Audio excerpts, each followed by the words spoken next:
जी हाँ दोस्तों, आज की वीडियो में बात करेंगे विक्रम यूनिवर्सिटी के आंसर शीट फर्स्ट पेज के बारे में, यानी कि उत्तर पुस्तिका का मुख्य प्रश्न कैसे मिलेगा। जब हम अपनी आंसर शीट सॉल्व करते हैं, आंसर शीट बनाते हैं, तो उस टाइम पर दोस्तों हमको एक मुख्य प्रश्न बनाना होता है। जब हम आंसर शीट बनाते हैं तो उसके फ्रंट पर एक पेज लगाना होता है, जिसे हम परफॉर्मा कहते हैं, प्रारूप कहते हैं। अब दोस्तों वो कहाँ से मिलेगा, पूरी इन्फॉर्मेशन को हम अच्छे से देख लेते हैं। तो दोस्तों वीडियो को पूरा देखें, जिससे आपको अच्छे समझ में आ सकेगा। कोई भी डाउट हो कमेंट करके जरूर बताएं। तो दोस्तों जैसा कि आप देख पा रहे हैं, कुछ इस तरह का हमारा फर्स्ट पेज होता है, परफॉर्मा होता है। अब दोस्तों इसको डाउनलोड कैसे करना है वो मैं आपको बता देता हूँ। डाउनलोड लिंक आपको डिस्क्रिप्शन बॉक्स में प्रोवाइड करा दूंगा, तो वहाँ से आप जाकर आप डायरेक्ट जो कि डाउनलोड कर सकते हैं, या दोस्तों इसको टेलीग्राम ग्रुप में या व्हाट्सएप ग्रुप में भी प्रोवाइड करा दिया गया है, तो वहाँ से इसको आप डाउनलोड कर सकते हैं।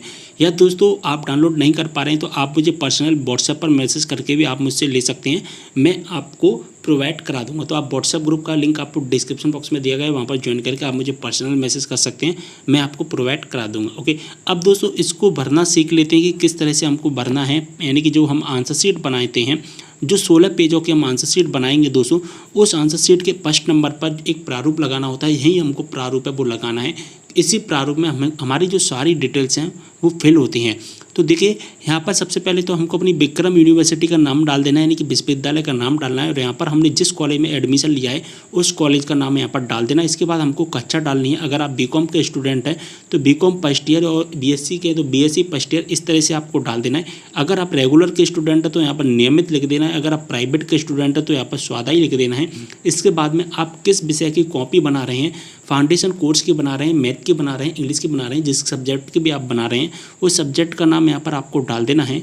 इसके बाद में दोस्तों आपको क्या करना है, यहाँ पर डालना है आपको प्रश्न पत्र। प्रश्न पत्र में आपको क्या डालना है, प्रश्न पत्र जब आप अपना एग्जाम पेपर डाउनलोड करोगे तो एग्जाम पेपर में प्रश्न पत्र लिखा गया होगा, और उस प्रश्न पत्र के आगे फर्स्ट या सेकंड इस तरह का लिखा गया होगा। तो जो भी आपका प्रश्न पत्र है, फर्स्ट सेकंड थर्ड जो भी है वो यहाँ पर डालना है। इसके बाद में प्रश्न पत्र का शीर्षक, और शीर्षक भी दोस्तों जब आप अपना एग्जाम पेपर डाउनलोड करोगे तो प्रश्न पत्र का शीर्षक भी वहीं पर लिखा गया होगा। तो दोस्तों प्रश्न पत्र का शीर्षक भी आपको पता चल जाएगा। जैसा कि हमारा फाउंडेशन कोर्स का पेपर होता है, तो फाउंडेशन कोर्स में 2-3 पेपर होते हैं। तो उसका एक फर्स्ट पेपर होता है नैतिक शिक्षा मूल्य वाला एक पेपर होता है। तो जो शीर्षक हो गया वो नैतिक शिक्षा मूल्य हो गया, लेकिन जो सब्जेक्ट हो गया वो हमारा फाउंडेशन कोर्स हो गया। तो इस तरह का प्रश्न पत्र का शीर्षक है वो पेपर के ऊपर लिखा गया होगा, वो आपको डालना है। प्रश्न पत्र का कोड, और दोस्तों प्रश्न पत्र का कोड भी दोस्तों पेपर पर ही लिखा गया होगा। जब आप पेपर डाउनलोड करोगे तो वहाँ पर 3-4 इन्फॉर्मेशन है वहीं से आपको मिल जाएंगी। ओके, इसके बाद में दोस्तों आपको अपना रोल नंबर डालना है। रोल नंबर अंकों में डालना है, जैसा कि 1, 2, 3, 4 इस तरह का डालना है।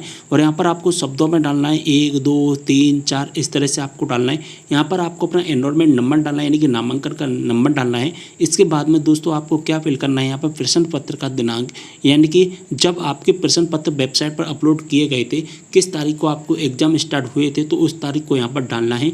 इसके बाद में उत्तर पुस्तिका जमा करने का दिनांक डालना है, जिस तारीख को आप अपनी उत्तर पुस्तिका आंसर शीट आपको अपने कॉलेज में जमा करने जाओगे उस तारीख को यहाँ पर डाल देना है।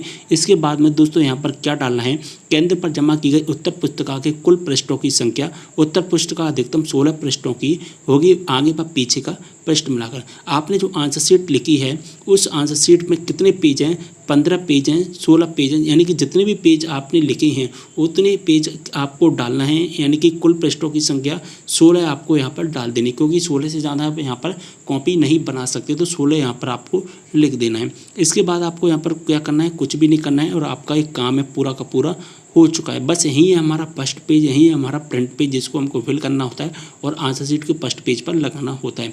पूरी इन्फॉर्मेशन समझ में आ गई होगी। अगर आपको अभी कोई भी डाउट है कमेंट करके जरूर बताएं। साथ ही इंस्टाग्राम पर फॉलो कर लेना है, जो भी आपके डाउट इंस्टाग्राम पर डीएम की तरफ पूछ सकते हैं। मिलते हैं इस वीडियो के साथ, तब तक के लिए बाय।